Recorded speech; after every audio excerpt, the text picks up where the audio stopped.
Bonjour, chers élèves, avec vous, votre professeur Abdrahim Charak, pour préparer des exercices sur le cours de mécanisme d'absorption d'eau et des sels minéraux par les plantes. On commence par cet exercice de restitution de connaissances. Il dit compléter le paragraphe ci-dessous en utilisant les mots ou expressions de la liste suivante. Plus concentré, géante, osmose, racine, hypotonique, surface de contact moins concentrée et hypertonique. Donc il y a des mots sur la concentration, comme hypotonique, qui est aussi moins concentré, hypertonique plus concentré, donc on va les trouver dans la même phrase. Il y a aussi racine, euh, géante et surface de contact. En général, ça a une relation avec les racines. Et il y a l'osmose, le phénomène d'osmose. Donc, on va commencer. Les poils absorbants des racines, bien sûr. Donc là, ici, c'est racines. Sont très nombreux. Ils constituent une importante surface de contact avec le sol. Oui, parce que les poils absorbants ont une grande surface de contact avec le sol. On continue. Le poil absorbant est une cellule bien sûr géante, donc elle est grande.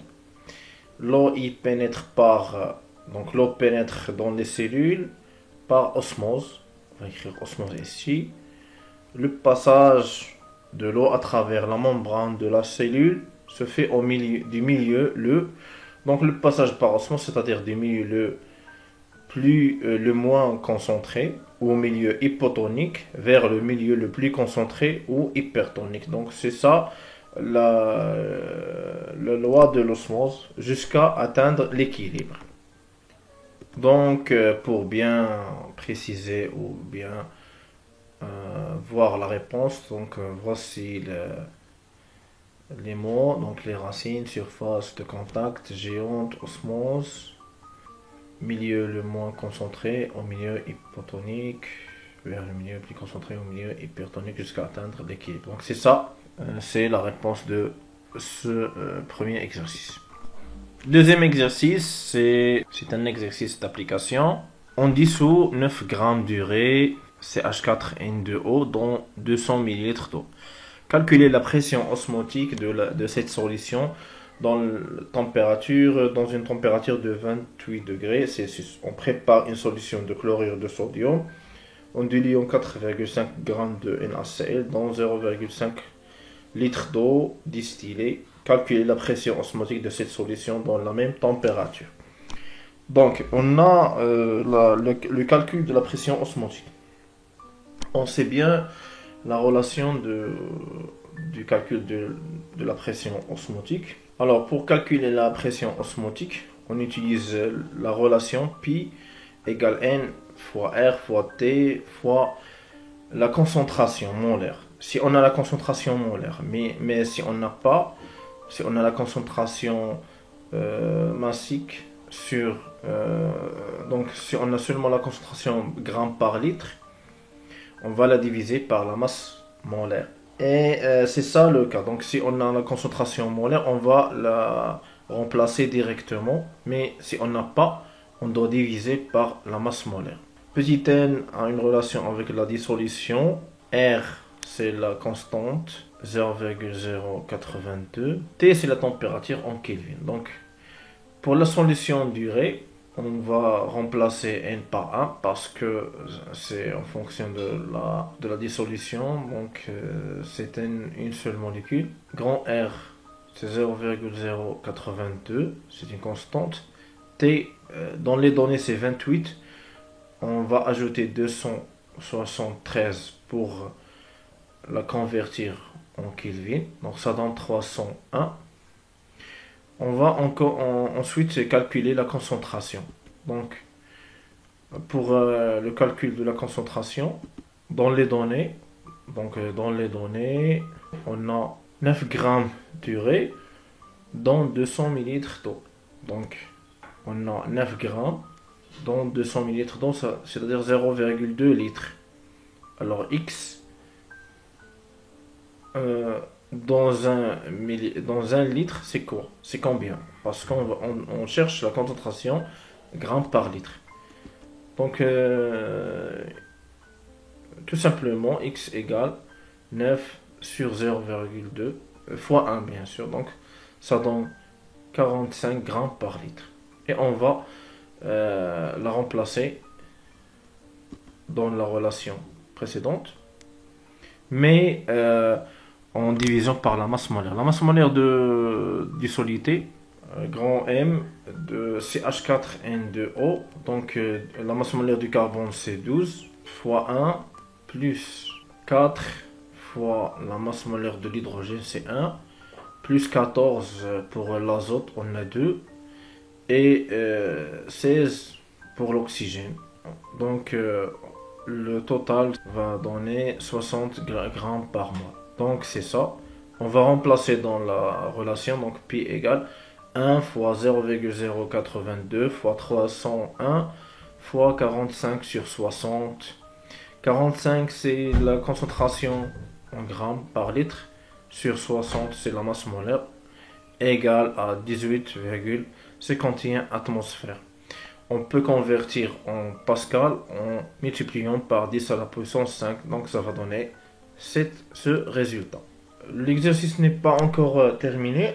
Alors pour NaCl, pour la deuxième question, donc on va calculer la pression osmotique pour une solution de chlorure de sodium.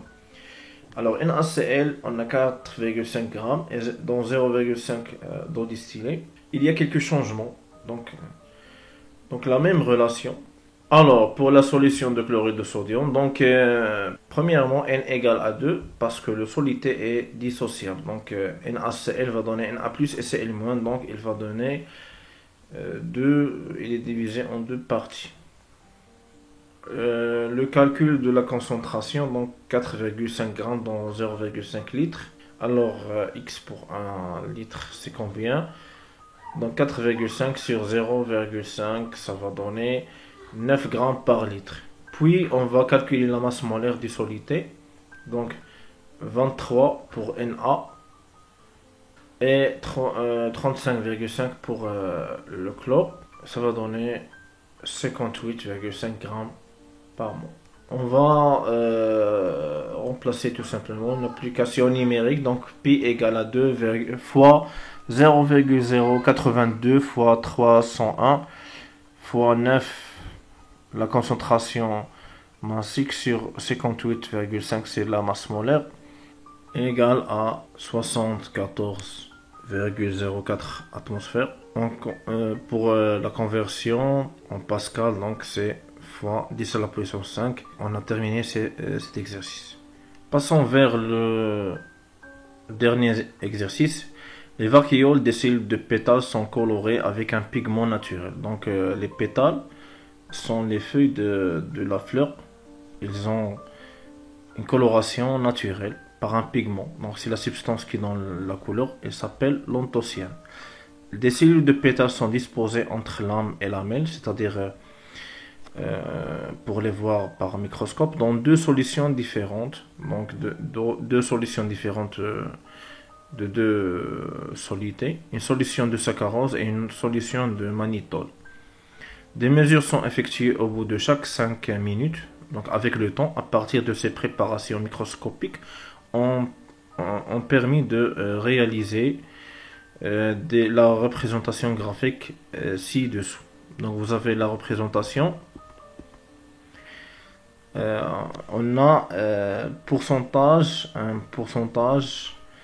qui est égal au volume de la vacuole sur le volume de la cellule. Donc pourcentage du volume de la vacuole.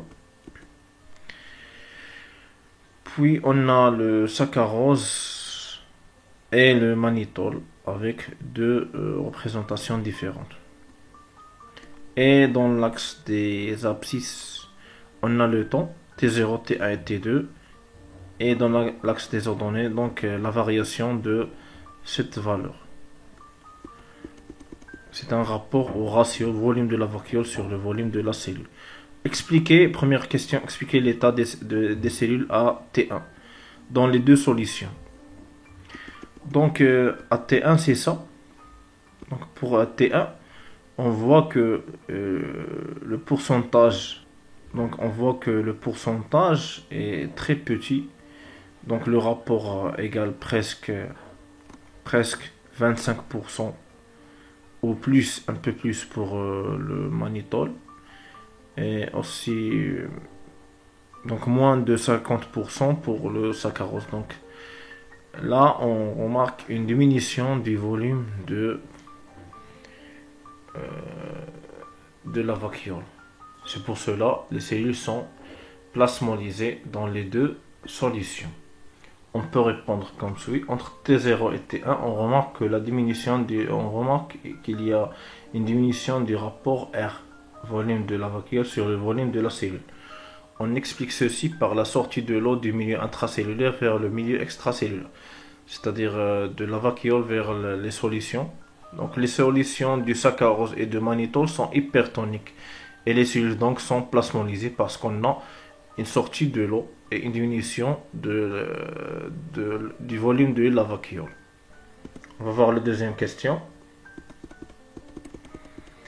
Comment expliquer le changement de l'aspect des cellules entre T1 et T2 dans chacune des deux solutions?